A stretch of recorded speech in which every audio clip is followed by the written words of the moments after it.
Stéphane Lambert, bonsoir.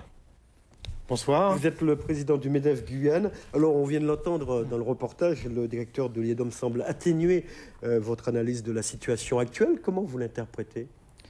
J'interprète sur des chiffres court terme, dans le sens où il y a encore un mois, l'IEDOM publiait des signes de fragilité dans l'économie guyanaise et les chiffres qu'on vient d'entendre dans le reportage ne sont pas encore publiés, semble-t-il.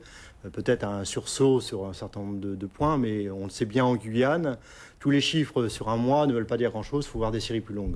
Nous, on constate sur le terrain qu'effectivement, on licencie, que la trésorerie a baissé et qu'on a malheureusement beaucoup de difficultés, c'est certain, notamment dans certains secteurs. Alors, ce n'est pas la première fois que vous tirez la sonnette d'alarme sur la situation économique en Guyane. Vous avez conjointement signé avec la fédération du BTP un communiqué de presse pour alerter encore sur cette situation. Est-ce qu'une catastrophe économique guette la Guyane? Une catastrophe économique, peut-être. On peut peut-être entrer dans une mauvaise spirale. Il faut comprendre, lorsque le monde du bâtiment est en souffrance et risque, par exemple, de licencier plusieurs centaines de personnes, c'est plusieurs centaines de familles qui ne vont pas remplir leur caddie dans les magasins, c'est plusieurs centaines de familles qui ne vont pas acheter de voitures et qui vont donc faire souffrir le reste des autres secteurs économiques. On a ça, on a une discontinuité dans certaines décisions. On parlait de compagnies minières de Guyane fin de l'année dernière, on n'en parle plus.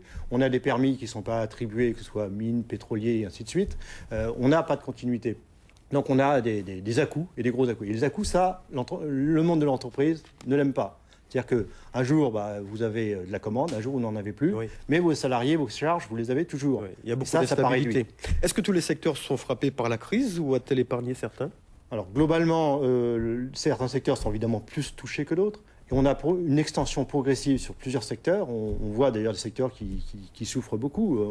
Vous le relatez assez souvent, que ce soit les transporteurs, par exemple. D'autres secteurs, effectivement, se portent encore correctement. Mais on a des tensions, on le voit dans le commerce. Je suis surpris d'entendre dans le reportage que l'agroalimentaire, je crois, se porte bien. J'ai encore des retours d'adhérents du MEDEF ou d'autres entrepreneurs qui disent le contraire. Que oui, sur le terrain, c'est pas ça. Ouais. Je suis très content de voir que le moral du chef d'entreprise, je viens d'apprendre dans le reportage, qu'il remontait un petit peu. C'est-à-dire qu'il n'avait jamais été aussi bas depuis qu'on compte le moral des chefs d'entreprise et qu'on était même au plus bas historique de l'ensemble des DOM. D'accord.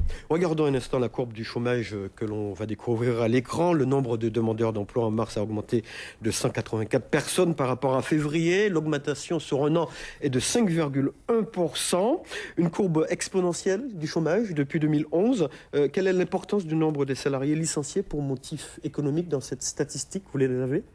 Alors, on n'a pas de détails à ce niveau-là. Oui. On hypothèse que dans le secteur du bâtiment, par plusieurs indicateurs, le nombre d'adhérents à la caisse des congés payés, ça baisse. On peut penser qu'il y a eu plusieurs centaines de licenciements dans cette filière et qu'il y en a à peu près autant à venir si des mesures ne sont pas prises rapidement. Ouais. Alors Stéphane Lambert, je disais tout à l'heure que régulièrement, on entend les entrepreneurs dire que ça ne va pas.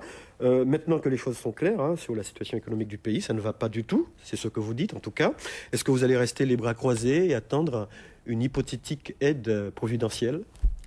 Mais vous savez, ce n'est pas spécifiquement le MEDEF Guyane qui va rester les bras croisés ou pas croisés. Je crois qu'aujourd'hui, on l'a vu la semaine dernière dans d'autres réunions, où beaucoup de chefs d'entreprise veulent descendre dans la rue faire des actions. Voilà. On est à un niveau où on n'est pas sûr de maîtriser, entre guillemets, la base ou certaines filières. On en est à ce point-là. Je crois qu'aujourd'hui, les chefs d'entreprise sont passés de l'inquiétude à la colère. Ça, c'est quelque chose d'assez frappant que je n'avais pas ressenti en Guyane depuis un bon nombre d'années, depuis quelques années en tout cas. Aujourd'hui, on a peur, on voit des choses qu'on ne voyait pas avant. C'est-à-dire que, notamment dans le bâtiment, on a eu un effort important. Beaucoup d'entrepreneurs étaient sortis de l'informel pour travailler de façon normale. Voilà. Et bien là, on voit des personnes qui retournent vers l'informel. On voit des personnes qui prennent des chantiers et des dossiers à perte. Je suis expert comptable, j'ai arrêté des bilans, j'ai vu des choses ahurissantes en termes des chantiers qui auraient dû être pris à 600 000 euros, qui ont été pris à 400 000 euros. Donc on est en train de s'enfoncer. Oui. Et ça c'est du concret, c'est du réel. Et ça va se répercuter, effectivement, sur l'emploi. Ça, c'est clair. Voici quelques chiffres sur les procédures de redressement judiciaire et de radiation d'entreprises depuis 2014. 137 procédures l'année dernière contre 44 depuis 2015, depuis le début de l'année. En ce qui concerne les radiations, 1202 entreprises ont été radiées en 2014. Elles sont 192 depuis le mois de janvier.